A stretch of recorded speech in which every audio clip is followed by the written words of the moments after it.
उत्तराखंड में स्वर्ग के रास्ते में है एक ऐसा आध्यात्मिक और चमत्कारी झरना जो गिरता है 400 फुट की ऊंचाई से और जिसकी बूंद पापियों को छूती तक नहीं है।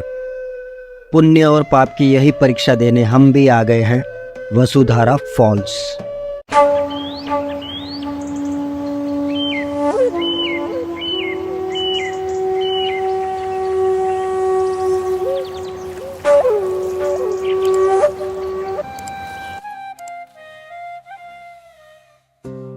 हर हर महादेव मित्रों, हटीले भक्त चैनल में आपका स्वागत है।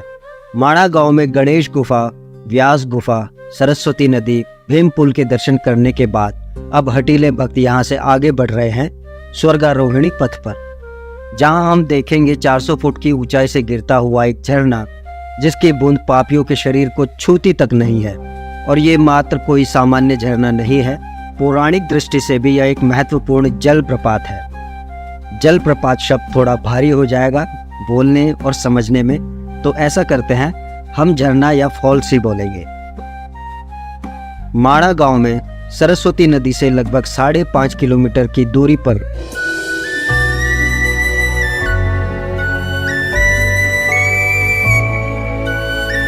वसुधारा फॉल्स, जिसका जल पास ही में बह रही अलकनंदा नदी में मिल जाता है। ये झरना एक 145 मीटर ऊंची चट्टान से गिरता है और ये स्थान नीलकंठ, चौखंबा और बालाकुन पर्वत के पास है। उत्तराखंड के कण कण में देवों का वास है। यहाँ के पहाड़ों, जंगलों, नदियों, झरनों से लेकर धार्मिक मंदिरों और स्थानों का अपना एक अलग ही महत्व और इतिहास है। उत्तराखंड के कुछ चमत्कारी और आश्चर्यजनक स्थान तो लोगों को बेहद आकर्षित करते हैं। वसुधारा फॉल्स अथवा झरना भी उन्हीं में से एक है। पांडव अपनी स्वर्ग की यात्रा में यहीं से होकर गए थे।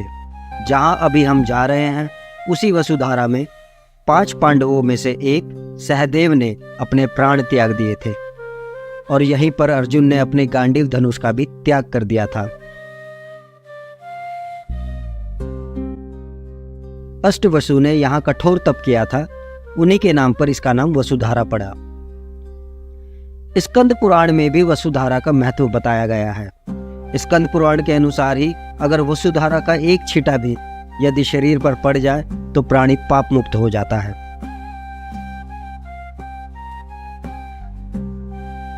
वसुधारा का ये ट्रैक शुरू में तो थोड़ा सा आसान है, लेकिन बाद में ये कठिन और कठिन हो जाता है, क्योंकि आगे का रास्ता पत्थरों में से होकर गुजरता है। लेकिन ये रास्ता, ये मार्ग इतना सुंदर है कि चारों तरफ की सुंदरता, बर्फ से ढकी पहाड़ियां, साथ में बहती अलकनंदा की कल कल करती ध्वनि, ये सब मनोरम दृश्य देखकर थकान महसूस होती ही नहीं है।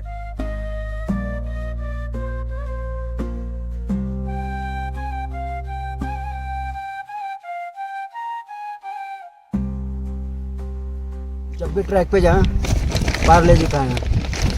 टिंग टिंग टिंग, नहीं ये सॉरी, ये ब्रिटानिया का हो गया। इसका दूसरा रास्ता अलकनंदा के दूसरी तरफ से भी है, जो काफी लंबा पड़ता है। इस ट्रैक में भोजन और पानी की कोई सुविधा नहीं है। हाँ, बीच में आपको कुछ छोटे झरने मिल जाएंगे अपनी प्यास बुझाने के लिए, फिर भी आप अपनी तैयारी के साथ चलें। घोड़े, खच्चर या कंडी की सुविधा आपको माणा गांव से ही मिलेगी। एक महत्वपूर्ण बात और, वसुधारा में रात में रुकने का कोई भी स्थान नहीं है, इसलिए कोशिश कीजिए कि सुबह सुबह इस ट्रैक को शुरू करें और दोपहर या शाम तक वापस माणा गांव आ जाएं, क्योंकि अधिकतर दोपहर के बाद यहाँ बारिश भी हो जाती है।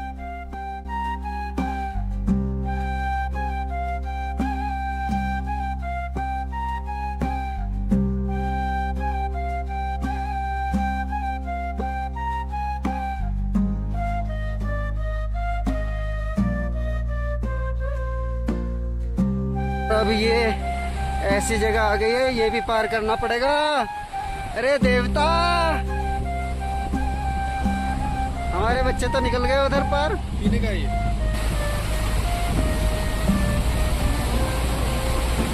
परमात्मा,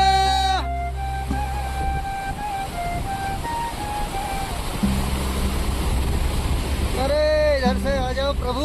पार हो गया, पार हो गया।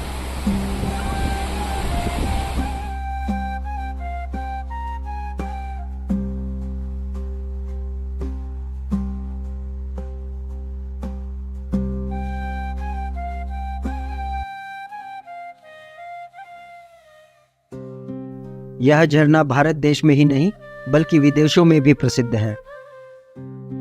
इस झरने के बारे में बहुत कम लोग जानते हैं। यह पवित्र झरना अपने अंदर कई रहस्य समेटे हुए है।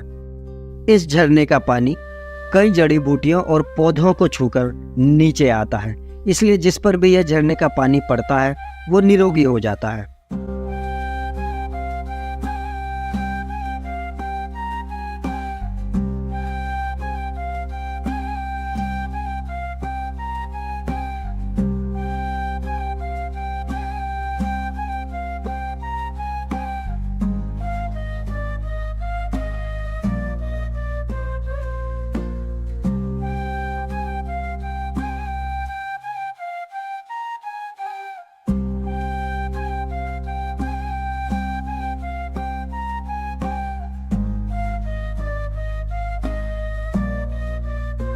ये केवल एक मान्यता ही नहीं, अभी तो लोगों का दृढ़ विश्वास भी है कि इस झरने की बूंद पापी व्यक्ति पर नहीं पड़ती है।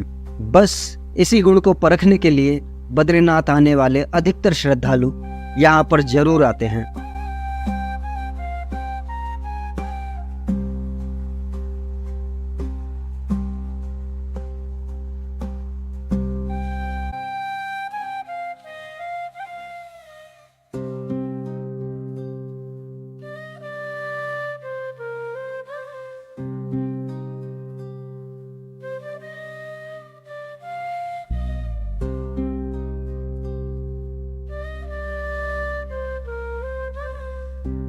ये झरना इतना ऊंचा है कि पर्वत के मूल से पर्वत के शिखर तक पूरा झरना एक नज़र में नहीं देखा जा सकता।